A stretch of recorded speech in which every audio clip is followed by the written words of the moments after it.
bagus. Gitu. Anggapannya adalah peluangnya lebih besar. Apakah petakan? Lah iya, soalnya kelas 11 ya masih belum tahu ya. Sebentar lagi. Pusat Sana Panitia SNPMP.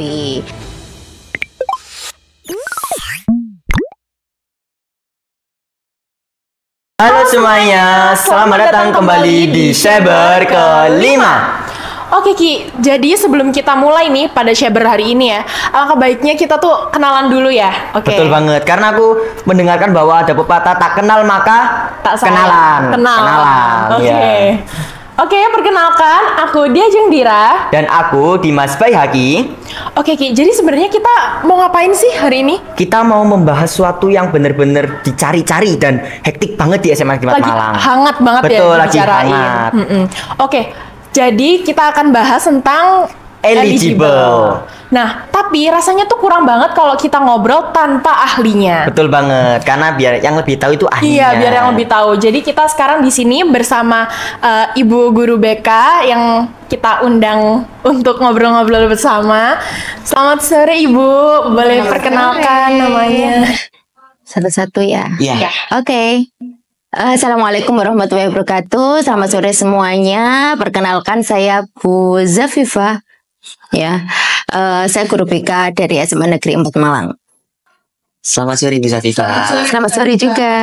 Oke, baik. Assalamualaikum warahmatullahi wabarakatuh. Waalaikumsalam warahmatullahi wabarakatuh. Perkenalkan, nama Ibu Diva, atau mungkin bisa dipanggil Ibu Desta. Lah, saya dari guru BK SMA 4 Malang. Selamat sore Bu Diva. Sore. Oke, jadi gini Bu, kita hari ini mau ngobrol-ngobrol santai tentang pertanyaan sebenarnya yang banyak banget ditanyain sama teman-teman tentang eligible gitu ya Bu. Sebenarnya apa sih eligible itu sendiri gitu? Ya, karena biar teman-teman ini bisa punya satu pandangan yang sama, tidak simpang siur tentang apa sih eligible itu. Oke, Bu Diva dulu atau saya dulu? Oke, monggo.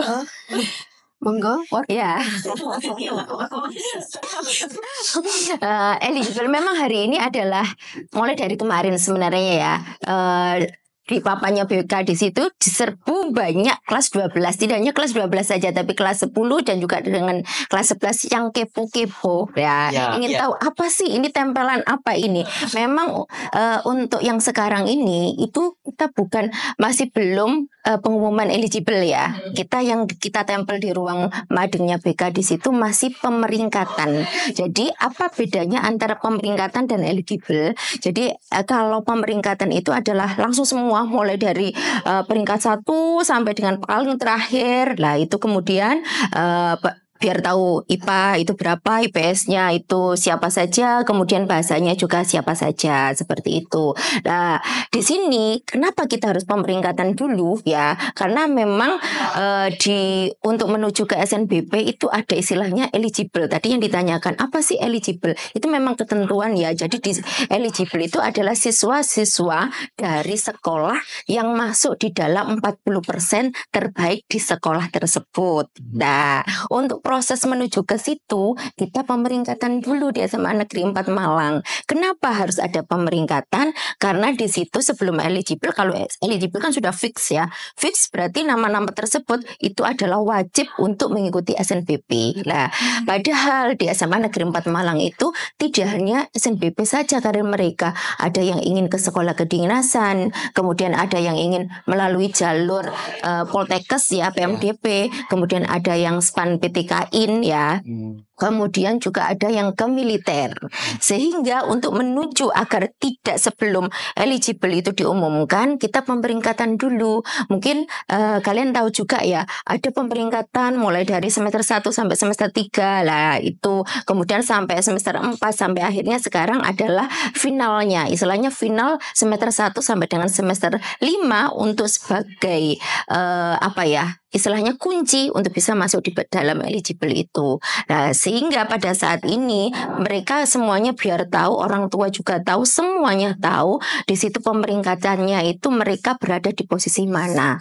Dan jika ada salah satu siswa di situ yang masuk di dalam pemeringkatan, tetapi dia menginginkan, oh saya mau inginnya adalah sekolah kedinasan, nah itu bisa mundur ya. Nah sehingga bisa digantikan di peringkat berikutnya. Karena di eligible itu kan ada kuota. Ya, kuotanya itu bukan dari kuota dari sekolah ya, tapi yang menentukan kuota itu adalah dari pusat sana, panitia SNPMP.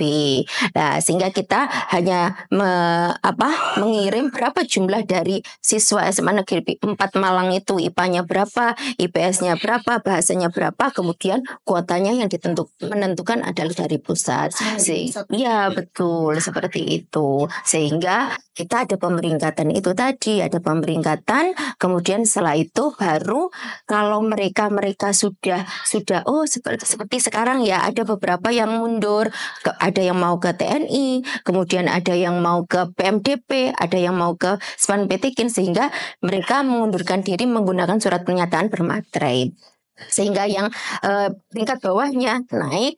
Nah itu nanti kalau sudah fix besok ya, besok ini adalah terakhirnya. Nah itu baru kalau sudah fix semuanya, tidak ada yang mundur-mundur lagi, baru penentuan eligible atau penetapan eligible-nya begitu. Berarti siswa-siswa yang keluar ini tuh saat pemeringkatan ya. Berarti pas saat eligible-nya itu sudah tidak ada yang bisa sudah fix. Iya. Oke. Lalu selanjutnya ada juga pertanyaan, gimana sih Bu kalau mau masuk eligible gitu, itu apakah hanya nilai rapot saja atau juga diambil dari nilai ekstrakurikuler dan juga nilai-nilai non akademik gitu? Itu apakah juga berpengaruh gitu?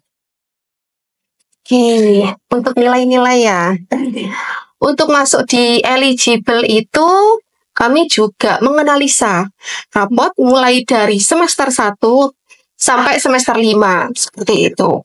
Dan juga kami rata-rata yang pengetahuan saja, rata keterampilan, dan muatan lokal yang bahasa Jawa itu tidak ikut sertakan seperti itu. Berarti seperti ekstrakurikuler dan Mungkin lomba-lomba akademik itu tidak masuk. Non akademik itu tidak masuk ya Bu?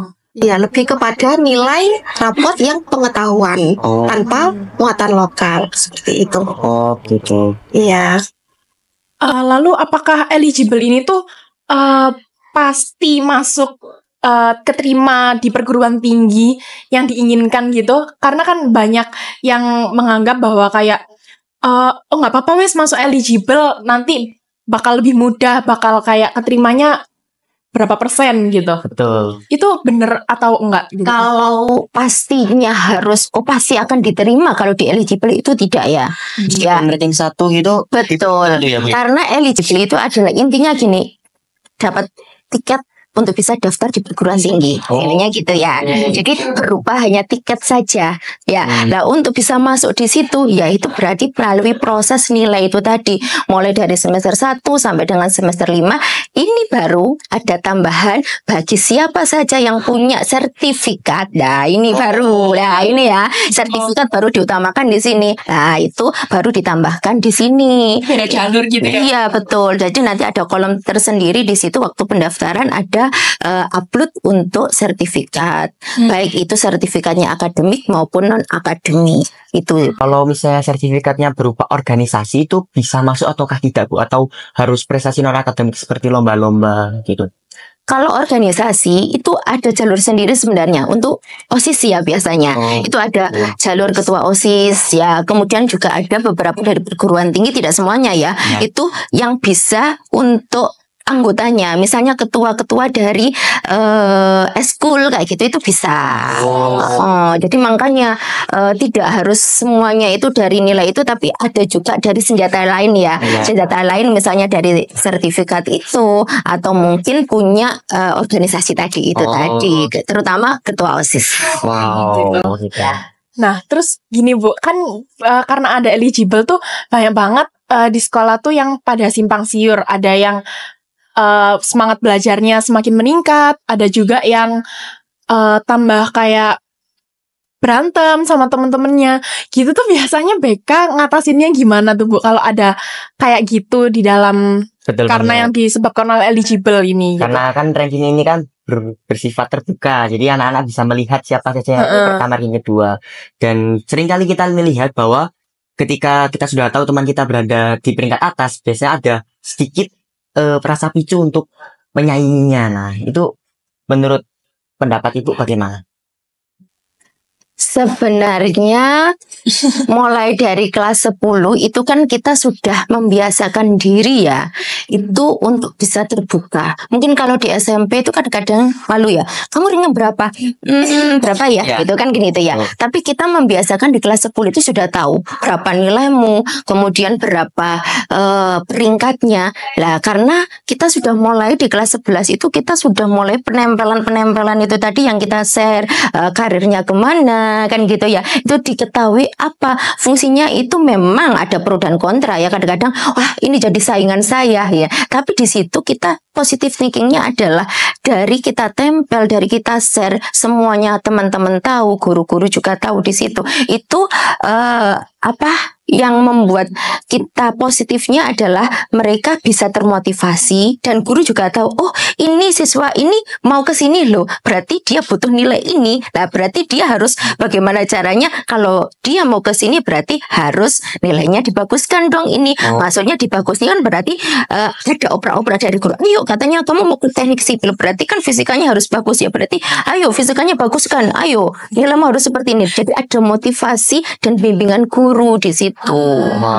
Itu fungsinya ya. Jadi bukan untuk sebenarnya ya itu ada sih, tapi kita bagaimana caranya itu kita membiasakan kepada mereka agar mereka itu bukan untuk sikut-sikutan, tapi bagaimana ya kalau misalnya sama-sama yang kedokteran lah ini mumpung di sini, ayo kita kerjasama mau dari kelas 10, bukan untuk sikut-sikut tapi kerjasama bagaimana untuk bisa nilai terutama biologinya itu harus bagus ya, ayo bareng belajar bareng kan gitu ya. Kemudian kimianya juga harus bagus, itu bagaimana lah belajar bareng ya sama-sama kedokterannya gitu. Berarti untuk menuju ke jurusan itu tidak hanya secara umum tapi juga melihat jurusan ini itu mendukung apa ini, nah itu plus gitu ya. Iya, gitu. prodi pendukungnya, intinya mapol pendukung ya.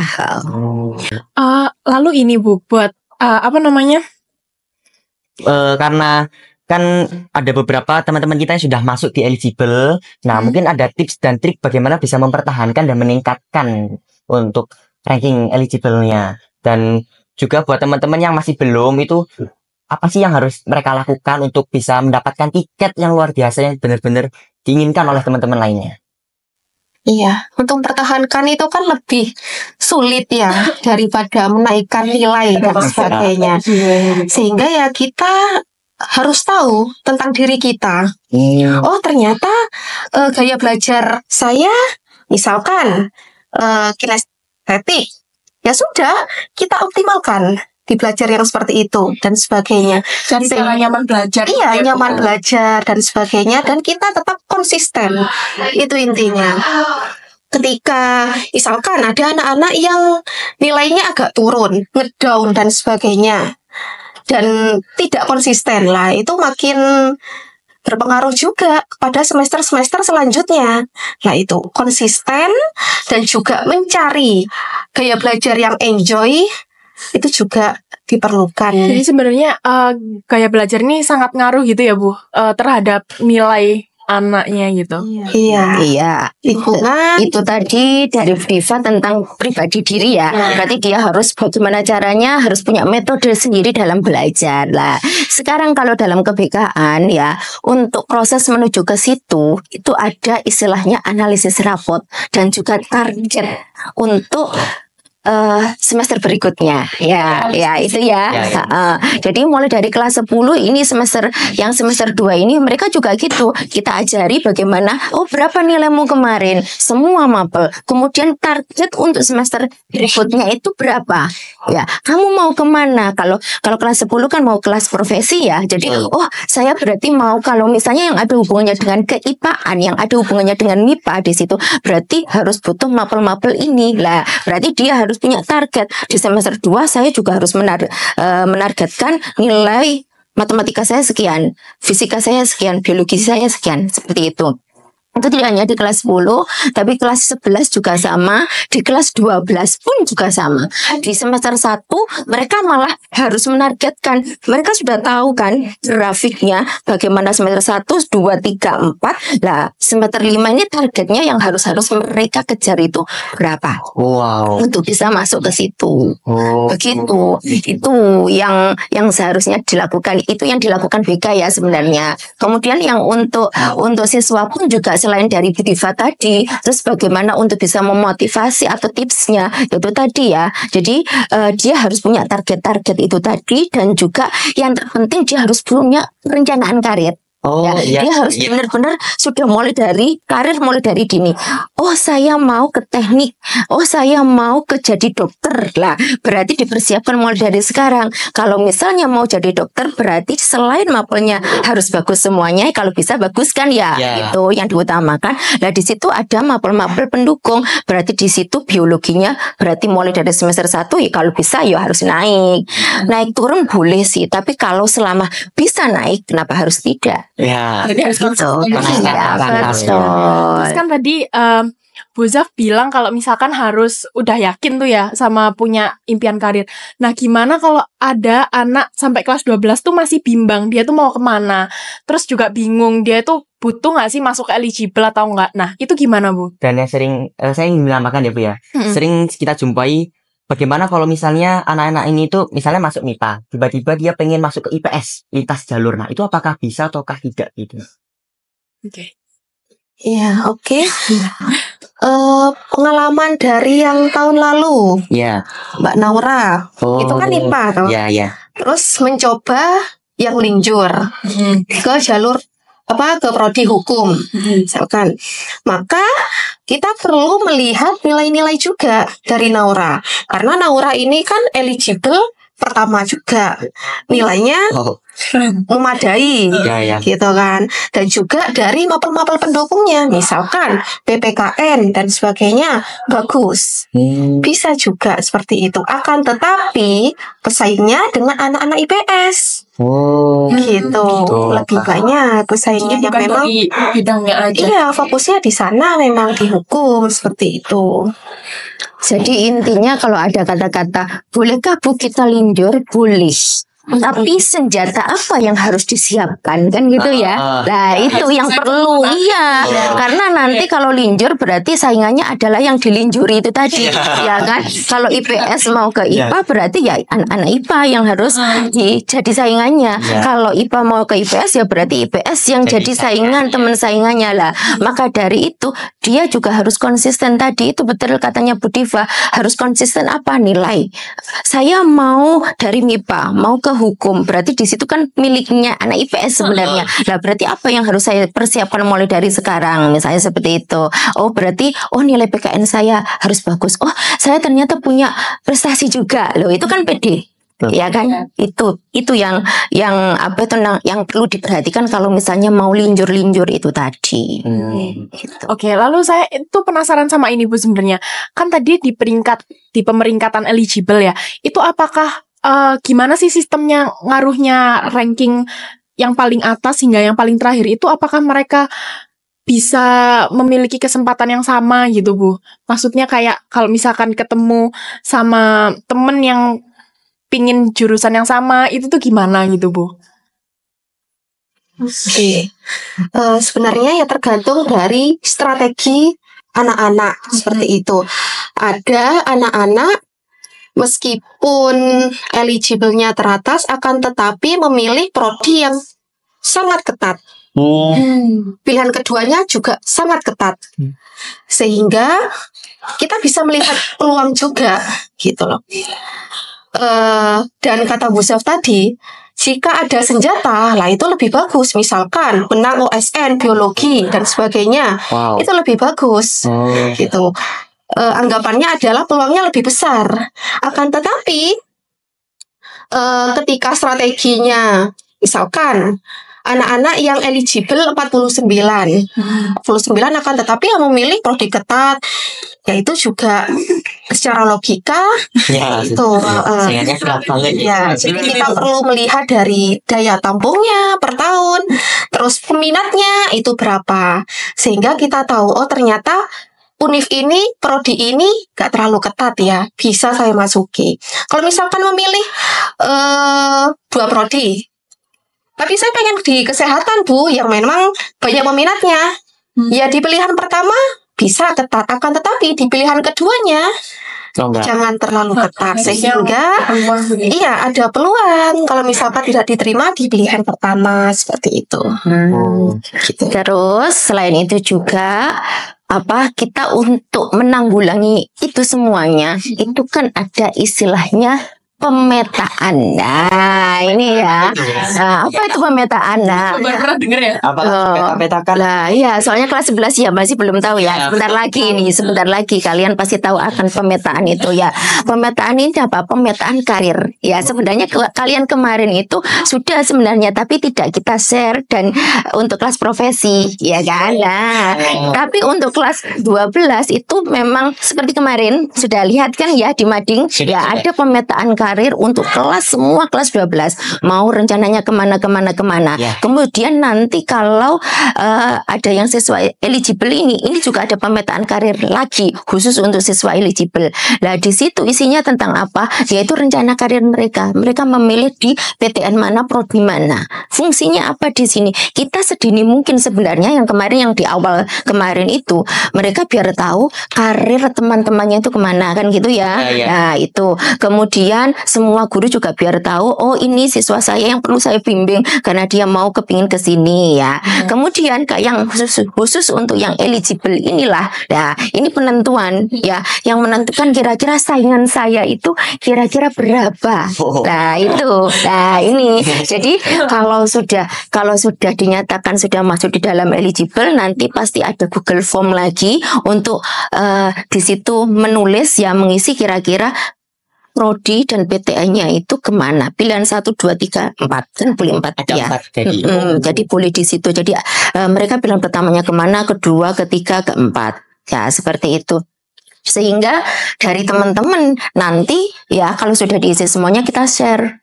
Ya, kita share lah biar tahu oh ternyata saingan saya mau ke kedokteran UB. Waduh, saingan saya kok ada 7 orang lah. Di situ tipsnya adalah ya bukan untuk wah ini saingan saya berarti saya harus terus gak nyopo wes lah itu ya udah ya. Tapi saya berharapnya di sini adalah kita positif thinkingnya adalah saingan di sini adalah oh introspeksi diri dulu. Kita biar introspeksi diri dulu. Misalnya dari 7 orang saingan saya yang mau ke kedokteran UB sama-sama UB ya. Nah, itu kamu itu termasuk termasuk di peringkat keberapa? Misalnya 7. Waduh, saya kok peringkat ke-7 ya. Ini semuanya ada peringkat 1 masuk, kemudian ada 2, ada 5. Nah, dan lain-lain. Kamu peringkatnya pas yang di ke-7-nya. Ya, ini kan berarti bisa dicerna ya. Kira-kira dari 7 ini kamu terakhir loh. Kira-kira diterima bisa diterima di UB kedokteran apa enggak ya?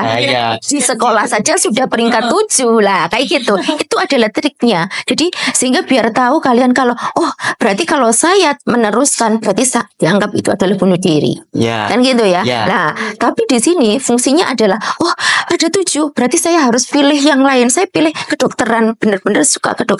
Ya carilah jangan di UB karena kamu peringkat 7 yang paling terakhir. Gitu loh. Bisa kemana? Oh saya pinginnya adalah oh ya sudah saya ke UIN misalnya bisa, atau mungkin ke UNED, atau mungkin di mana, atau di luar provinsi juga bisa. Seperti itu. Jadi itu triknya ya. Jadi ada pemetaan untuk fungsinya untuk biar enggak double-double tidak ngumpul di UB dengan prodi yang sama. Seperti itu. Dan ini juga fungsinya pemetaan ini kalau mereka menyebar kemana-mana, ini kan semakin luas SMA 4. Ada yang ke UI, wow SMA 4, ada yang di UI lah, kan gitu kan ya. Ada yang di UGM loh, ini menyebar. Jadi tidak, kita berharapnya adalah bisa menyebar, sehingga kalau menyebar itu kan kesempatan untuk bisa diterima itu semakin besar. Dan juga penyebaran inilah ini yang membuka gerbang untuk ada. Gitu. Jadi kalau misalnya saya masuk ITB, terus adik-adik punya kesempatan gitu untuk ke sana. Oke. Terus berhubung yang sama tadi membuka peluang untuk adik-adiknya, saya tuh pernah dengar kayak gini Bu.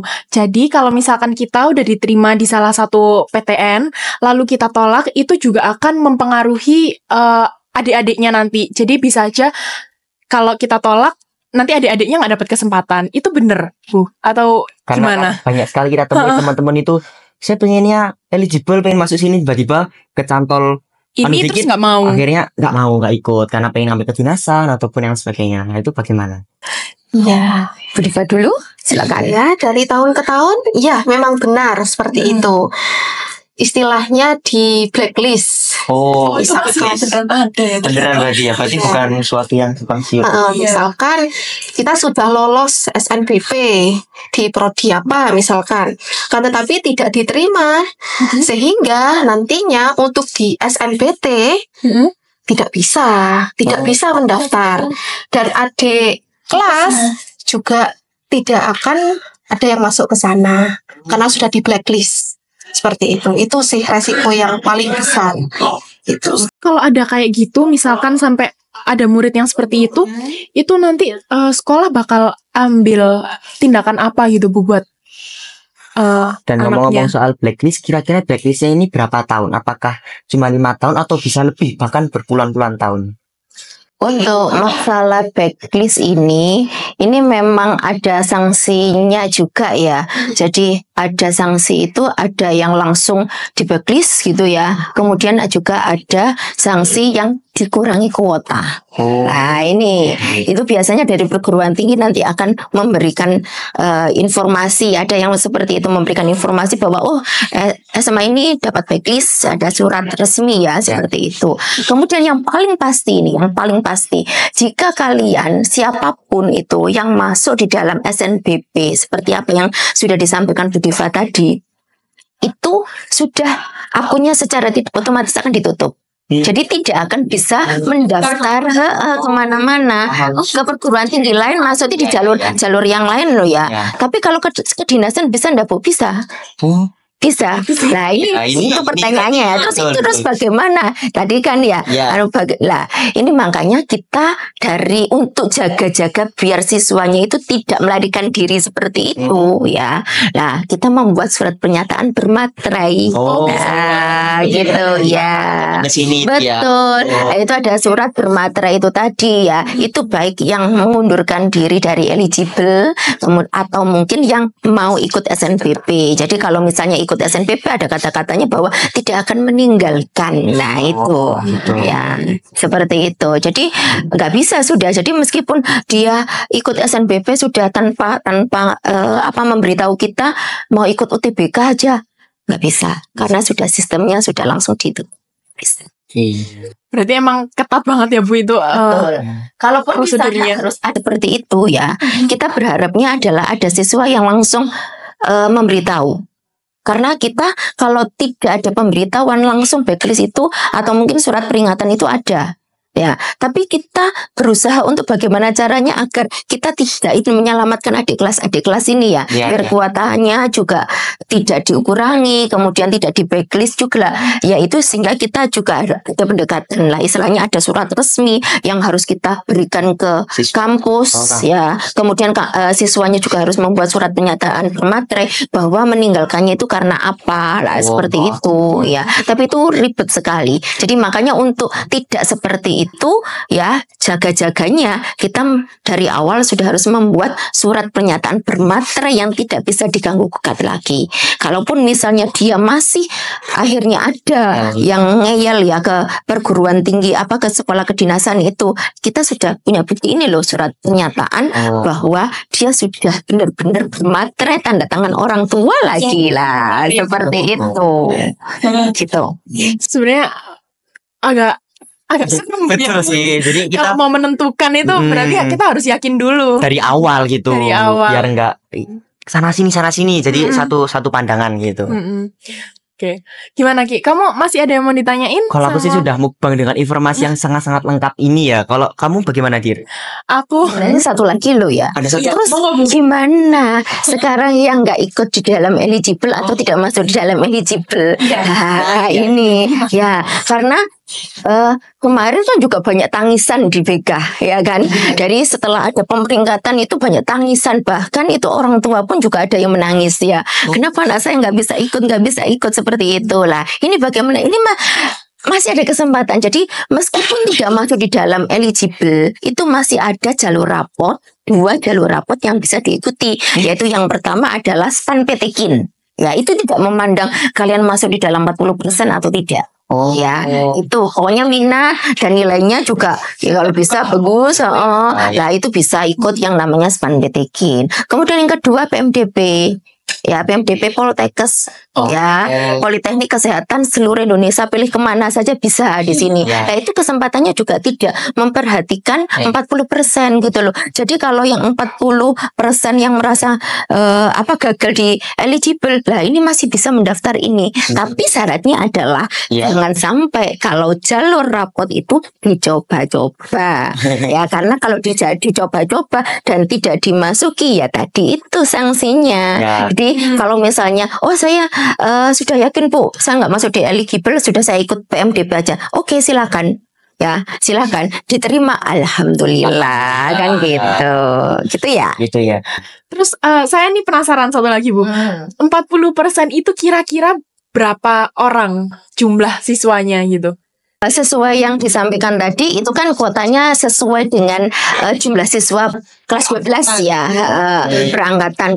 Kalau sekarang karena di SMA 4 masih IPA IPS bahasa, otomatis ya IPA-nya berapa? 40%-nya. Kemudian betul, iya, IPS-nya berapa, kemudian bahasanya berapa, itu kita dapat kuota itu, sehingga sebenarnya di total semuanya juga dari total semua jumlah itu ya juga 40% sebenarnya. Gitu. Iya. Gimana? Kamu masih ada yang penasaran buat tanya-tanya gitu? Sudah sih, kalau dari aku bener-bener informasi yang disampaikan oleh Ibu Guru BK ini. Ibu Guru. Ya, Ibu Guru. Saking semangatnya aku jadi belibet gini. Ini benar-benar informasinya lengkap banget sampai aku tuh benar-benar paham apa sih itu eligible. Sebenarnya selain dari informasi yang kita dapat, aku tuh juga batin sebenarnya ya. Oh ya, apa itu? Jadi guru BK tuh berat. Kayak pusing ya mikirin siswa-siswanya iya gitu. Iya sih, betul. Apalagi seluruh sekolah kan yang diurusi. Oke, jadi sebenarnya cukup segitu aja yang bisa kita ambil ya dari obrolan kita hari ini. Iya. Cukup banyak ya. Betul banget. Tapi sebelum diakhiri, mungkin ada kata-kata dan penyemangat untuk teman-teman, ibu-ibu, biar teman-teman ini bisa semangat untuk meraih eligible, dan juga bagi yang belum mendapatkan atau biar nggak putus asa. Iya, gitu. Tetap untuk terus belajar, tidak hanya di SMA, tapi juga ketika kedepannya masih terus belajar gitu. Siapa dulu Bu? Jadi dulu silakan. Kata-kata hari ini, jalan untuk menuju kesuksesan itu banyak sekali. Banyak jalurnya. Sehingga anak-anak perlu selalu optimis. Entah itu mau di SNBP, SNBT, PMDP, dan sebagainya. Sehingga teruslah belajar hingga akhir hayat. Oke, ini khusus untuk semuanya saja, kelas 10, kelas 11 dan kelas 12 ya. Nah, ini biar kalian bisa sukses ya, terutama mau ke dunia karir kalian nanti di kelas 12. Terpenting adalah persiapkan rencana karir kalian mulai dari sedini mungkin. Itu yang pasti. Karena kalau kamu sudah mempersiapkan karir kalian sedini mungkin, maka prosesnya itu akan lebih mudah untuk menggapai cita-cita yang akan kalian tentukan nanti. Ya, betul banget sih. Ya. Motivasi banget. Motivasi. Buat teman-teman semua, buat kita sebenarnya. Iya, buat kita. Dan buat calon siswa SMA Negeri 4 Malang. Calon siswa-siswa eligible gitu ya. Amin. Oke. Jadi kayaknya cukup sekian yang. Terima kasih juga udah mau ditanya-tanya Bu Zaf. Udah menyempatkan waktunya, pikiran. Iya, tenaganya. Mungkin itu aja yang bisa kita tanyakan kepada narasumber kita. Semoga apa yang telah diberikan dari Ibu Guru BK ini bisa bermanfaat buat kita dan juga buat teman-teman semuanya. Oke. Jadi sekian dari kami. Terima kasih. Mohon maaf bila ada salah kata ataupun perbuatan. Tetap semangat and good luck.